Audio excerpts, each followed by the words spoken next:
To weed or to not weed? That is the question. Hello, my name is Gabriel Reyes.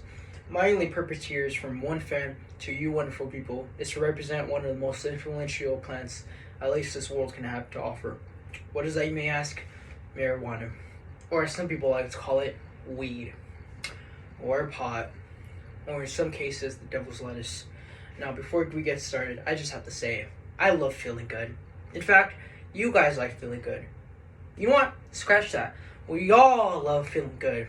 Your children, your dogs, your grandma, your grandpa, your uncle, your aunt, whoever. We all want to feel good. We all want to feel like a bodybuilder, someone who's strong, muscular, invincible. But with that invincibility comes a lot of responsibility. What good does it feel power if you have nothing to keep you intact? That is why I present you with such a delicacy. Maybe you want to become stronger at the gym. Or maybe you want a speedy recovery after work so you can take your kids out to the park and take your dog out for a walk. Whatever the case is, we're in this together. Shall we get started? Now, one of the reasons we need marijuana in this world is because it boosts the economy. Now, going to procon.com, according to their information, the United States could exceed $24 billion in revenue by the year 2025. For every $1 spent in the marijuana industry, between $2.13 and $2.40 in economic activity is generated for tourism, barking, food, real estate, construction, transportation, everything. It boosts it. It makes the economy stronger. It makes the country stronger. Yeah, can you believe that? Can you believe how many more jobs we can provide? How much more research scientists have to study? How much we can provide for our future children? Not only that, but legalizing marijuana has actually resulted in decreased teen marijuana use because researchers at the Washington University School have found out that the rates of marijuana, according to them, as it says here, the ratings of marijuana used by young people are failing despite the fact more U.S. states are legalizing or discriminalizing marijuana use, and the number of it has significantly dropped. Now, in Health Harvard, not only that, but it teaches parents the use of responsibility. Now, of course, you can use this on your kids, you can use this on your grandma. However, it requires some specific steps. And now, I understand what you guys are going to worry about. I don't want my kids smoking. I don't want my kids doing this every day. Of course not. Because with the economy growing, there's more ways for your kids to take this product safe and sound. Now, according to healthharvard.edu, the most common use for medical marijuana, that doesn't mean it's totally different. It's still part of the marijuana industry. The most common use for medical marijuana in the U.S. is pain control. It's not strong enough for severe pain, so don't expect your cut off arm at that moment to feel so much better. It's supposed to ease off. It's like morphine. You know how with morphine in those war movies, they just stab him in the arm and then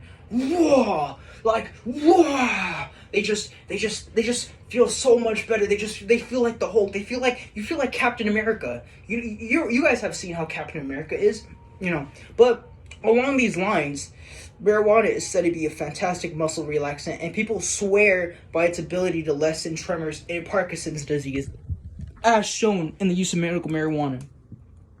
Not only that, but there are cases for research of its use in PTSD, which have actually lowered as well, as also shown in healthharvard.edu. Now, the next thing I would like to present, it boosts your body. And as shown, because it is actually quite effective for the chronic pain that plagues millions of Americans every year. Part of it is that it's clearly safer than opiates because it's impossible to overdose on weed. Obviously that. And it can actually be used to treat muscle spasms, epilepsy, and even cancer. Now, although it's not supposed to fully cure cancer, it has said to lower down chances of, catching certain ones, Now, is it good or bad? According to the National Institute of Health, people have used marijuana or cannabis to treat their ailments for at least 3,000 years. Can you imagine how much advanced we would have been if we had this technology back then? That's crazy. That's crazy. Like, you don't understand how beneficial this is for our lives. You don't understand. This can provide so many opportunities. Our kids can learn this. There's a new field of science. It's amazing. Now, according to Business Insider, there are actually 23 benefits of marijuana. What are they, you may ask? Well, I'll go ahead and show you. Now, I'm sorry. This may take a minute. As said, it's treatment for chronic pain. It can help with muscle spasms. And it doesn't seem to harm lung capacity and may even improve it. Why, you may ask? Because there's a fair amount of evidence that does not harm the lungs unless you smoke tobacco. One study published in the Journal of the American Medical Association found that not only does not impair their function, it may even increase the capacity, because looking for risk factors of heart disease tests the lungs function of 5,115 adults over the course of 20 years. Now, tobacco smokers lost lung function over time, while pot users have actually showed an increase in lung capacity. Again, this is all from Business Insider yourself. You can look this up. You don't have to believe me, but I've shown enough research, at least for you guys to, go ahead and quickly look it up on your phone. Ask your relatives. Why am I presenting this? Well, I believe in a brighter future. A future where much healthier, less diseases, new ways to, maybe it can help diabetes. Maybe it can cure cancer. Who knows? All I'm looking for is an opportunity to provide more jobs.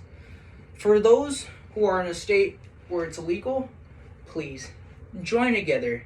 I would love for you guys to work together, figure out a way to provide more jobs,